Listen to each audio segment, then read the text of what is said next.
Paris, 13e arrondissement. Un bâtiment se démarque des constructions modernes environnantes.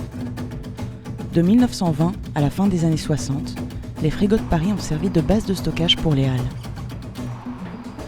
Le déménagement du ventre de Paris vers Rungis a mis fin à l'activité des entrepôts frigorifiques qui seront laissés à l'abandon durant une quinzaine d'années.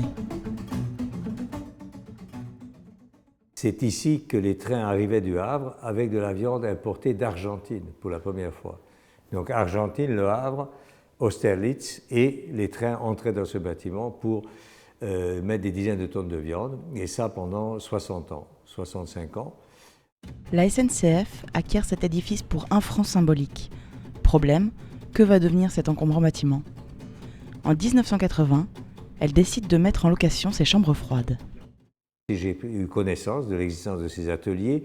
Quand je dis atelier, de ces chambres froides sans fenêtre, sans eau, sans électricité, cherchant un espace pour travailler plus grand que ce que j'avais, j'ai signé sans savoir qu'en fait, tous les travaux allaient être faits par l'occupant que j'étais, ce qui était une situation tout à fait illégale, ce qui était notre chance d'une certaine manière.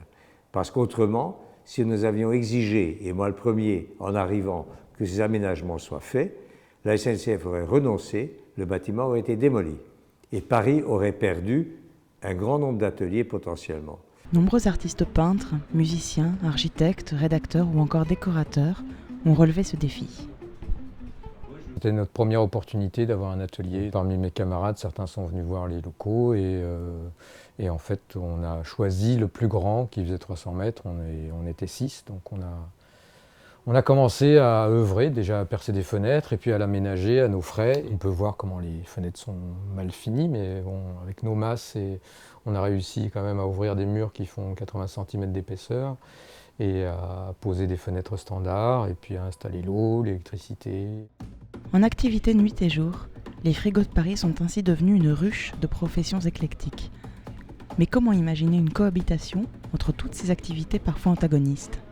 Légalement, ce type de mélange n'existe pas dans la loi, elle n'est pas inscrite puisqu'on n'a pas le droit de mettre des contribuables aussi différents dans un même lieu au même loyer.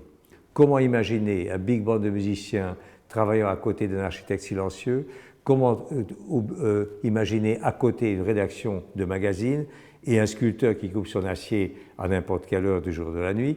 Tout ceci n'a été possible que parce que l'architecture le permettait. Ce n'est pas le propriétaire, c'est l'architecture qui a créé cette diversité en ce sens que les murs épais d'un frigo, isolant du froid, isolaient aussi du son. Et donc du coup, tout à fait ce grand hasard historique a permis cette cohabitation que la SNCF n'a pas maîtrisée. Et c'est de cette situation illégale qui est née une innovation sociologique très intéressante.